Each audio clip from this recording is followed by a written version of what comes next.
Mr. Perkins, you have the floor for 6 minutes, please. Thank you, Mr. Chair, and thank you, former Liberal Minister Baines. Former Liberal Minister Baines, as a Minister of the Crown, you're responsible to Parliament for all parliamentary appropriations under your department, are you not, in addition to appointments? When all ministers set budgets, they need to be approved by Parliament. That is correct.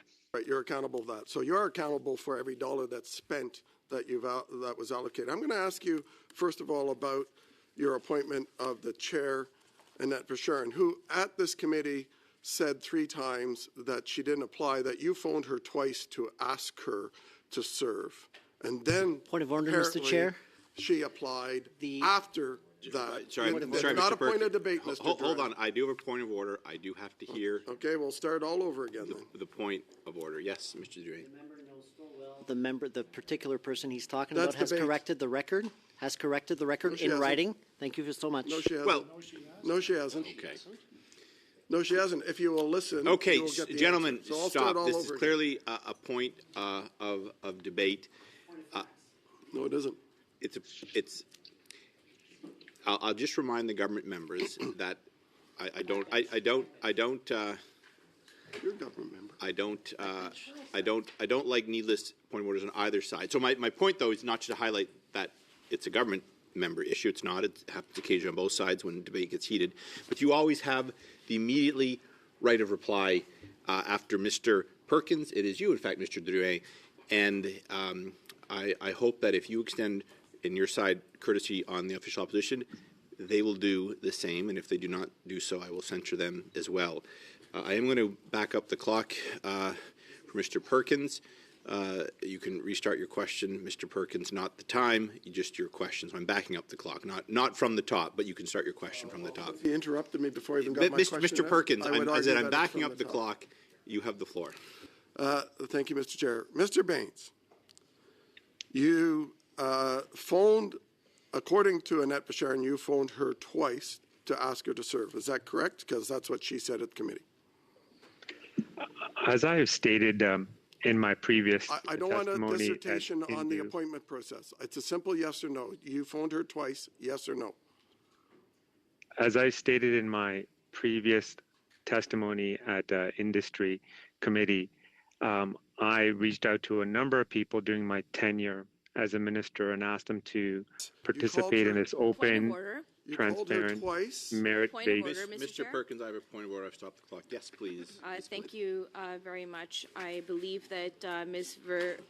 Verschuren, sorry, I don't know how to pronounce her name, did again, this correct her testimony. Okay, I just ruled on this. This is not a point of order. We will start from the top. It does not make sense. Okay, it does not make all right. sense This for us is to continue to harass a witness on this. The evidence is there, so I'm just not sure why. It just...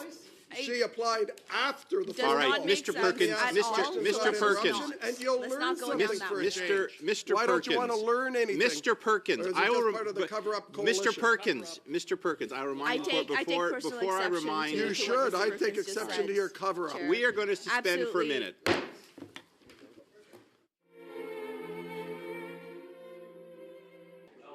I'll bring the meeting back into order.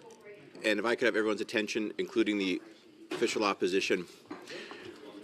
First, I'm just going to highlight the safety aspect. When everyone is talking at once, it is putting the interpreters in a very, very difficult position. We've made many changes here to ensure that their health is protected.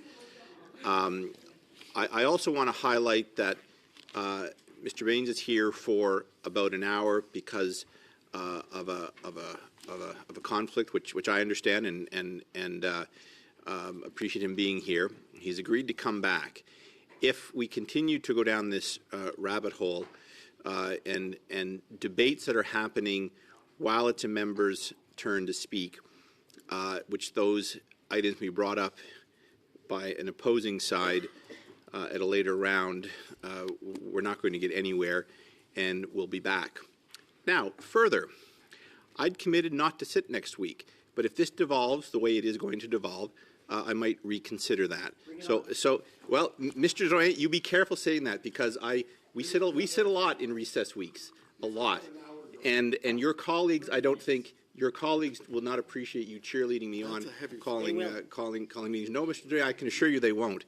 Anyway, if we can proceed civilly, can I say as well that Mr. Baines is an experienced parliamentarian, and I'm sure he's going to be able to provide answers to committee members on both sides. So I hope we can get through this without this devolving into a shouting match again. And I'm going to close lastly on just, again, please respect the interpreter. So, Mr. Perkins, you have about just over 4 minutes on the clock. The floor is yours again. Please begin. Point of order. Yes, Mr. Perkins. I have 6 minutes left. Oh, pardon me. You have 5 minutes on the clock. Pardon me. I have 6 minutes on the clock.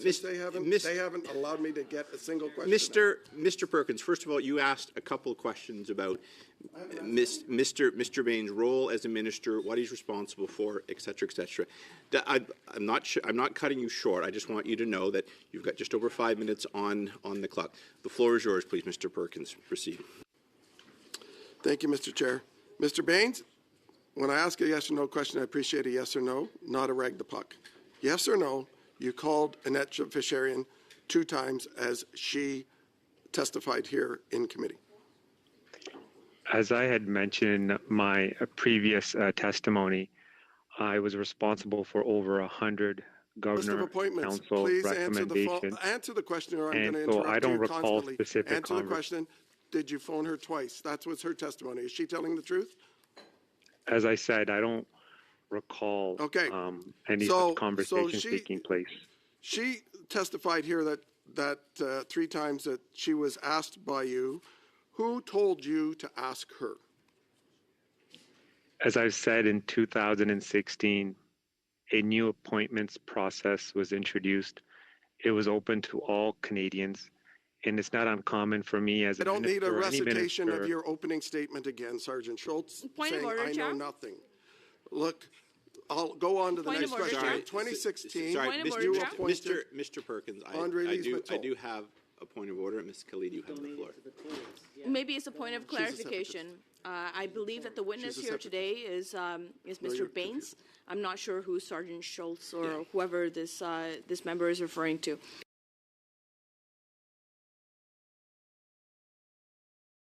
Absolutely disrespectful. Agreed, Mr. Perkins. If you could refer to Mr. Baines as the witness or Mr. Baines, it would be appreciated to maintain decorum in the committee. Thank you.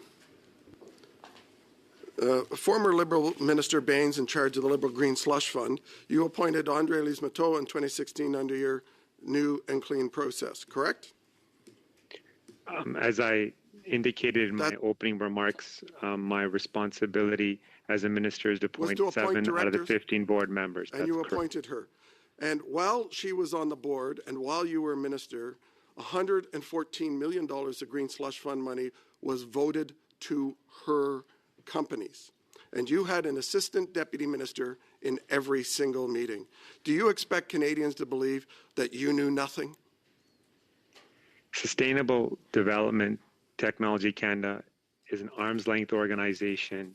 The management oversees the day-to-day operations, and there's a board that oversees management. It's true. And again, they also as have I said in my... The Cycle Capital, André Lise-Matteau's company, also had a lobbyist for 10 years. His name was Stephen Guilbeault. It still is Stephen Guilbeault. He lobbied for 10 years.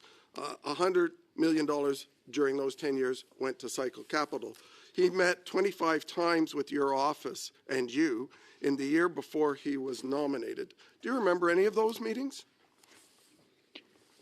During my tenure as a minister, I met with a number of stakeholders from the clean tech sector. I don't recall any specific meetings with the individuals you have mentioned. You don't remember meeting with the now radical Liberal Environment Minister who was a nominated Liberal candidate? So I will ask you once again. Mr. Perkins, one second. I'm not sure why there's name calling going on within our committee here. He's proud of being a radical. Please. This one I will allow. These are statements we hear in the floor. Which you guys have established. You guys keep repeating repeating those statements. Miss- So I'm not sure Well, Miss- why you think that it is okay Mr. for Miss- us in committee When you get to be the Miss- chair of the to committee, you repeat can rule those otherwise. and Khalid. to call them to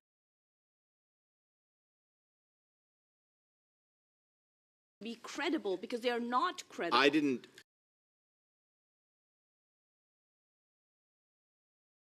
Weigh in on whether they're. You just did, I Chair. said. You I just said did. they're echoing what we hear in the House of Commons, which is permitted. Ergo, I would they're appreciate permitted here. if the member redacts those comments. Well, Ms. Khalid, that's not your call, Mr. Perkins. asking you to do it, Chair. Pardon me. I'm asking you Oh. to ask the No, member to redact those comments, because they are absolutely No, unreasonable. Miss Khalid, and Miss impolite Khalid, I have and ruled against that our they are. democratic institutions. Ms. Khalid, I have ruled that they are in order. Mr. Perkins has the floor. You have the floor, sir.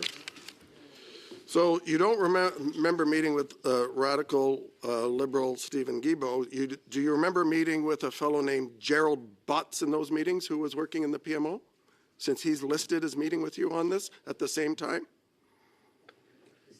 As you know, when I was made minister in 2015, Mr. Butts, the individual you mentioned, worked for the Prime Minister's office.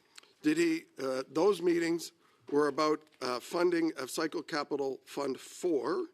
That's what's listed in the public thing, and he met with you. And then EDC, after those meetings, invested in Cycle Capital Fund 4. So that happened fairly quickly.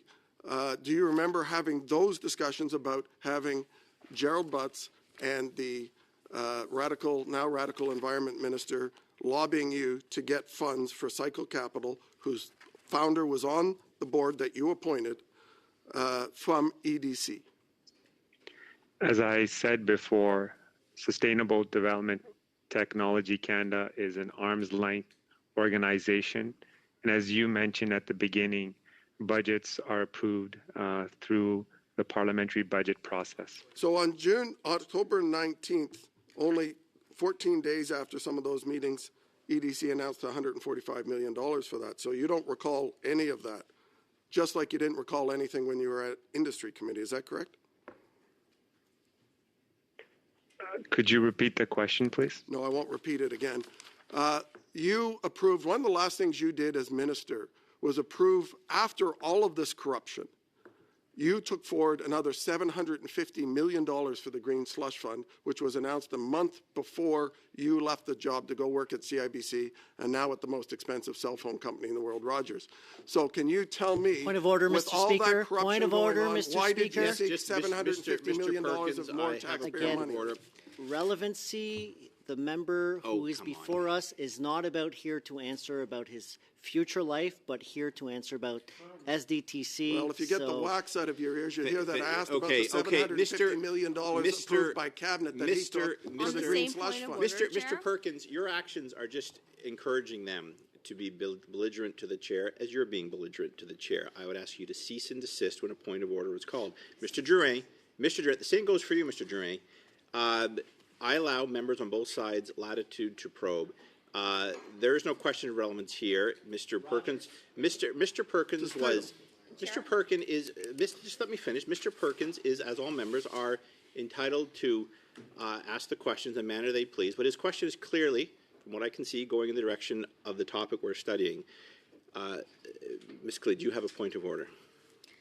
Yeah, on the same point of order that was raised by Monsieur Drouin, I don't see how the wax in his ears has anything to do with the questions that are being asked today. Thank you. Mr. Perkins, you have, I'll back the clock up. You have the question again. Go ahead. So I'll make it simple for you, Mr. Bain, since that seems to be the only way to try and get an answer. After $114 million went to Andre Lise-Matteau's companies, you went to Cabinet seeking another $750 million for the Green Slush Fund when 25% of the money was going to Cycle Capital, which Stephen Guilbeault owned shares on, was a lobbyist for. Why did you go to Cabinet for another $750 million for such a corrupt organization? As been discussed before, Sustainable Development Technology Canada is an arm's length organization. The management oversees the day-to-day operations. There's an independent board that oversees them. And the budget process is debated in the House of Commons and approved by the House.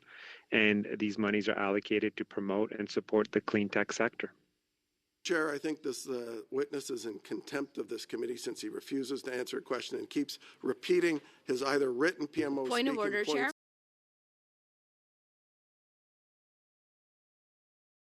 Or not. That's all he's doing. Well, I think we're just Point of order, starting, Chair. and as skilled parliamentarians, you'll have repeated opportunities to get to Mr. Baines answered. Yes, Ms. Khalid. Chair, I doubt that the member opposite has the qualifications to make those allegations. I believe that it is up to you to decide whether somebody's in contempt or not, and I personally don't think that anybody has been in contempt so far. Very much. Mr. Perkins, could you ask your question again, and then we will get an answer and move on. Very simple. Why did you seek $750 million more for this organization that was funneling money to your Liberal appointments when you knew it was a corrupt organization, and you went forward to give them more money from the taxpayer to further feather bed your political appointees and the Prime Minister's political appointees? Are you really that corrupt? Budgets are approved by Parliament, and as I said, this is an independent organization that oversees the disbursement of these funds. Thank you very much.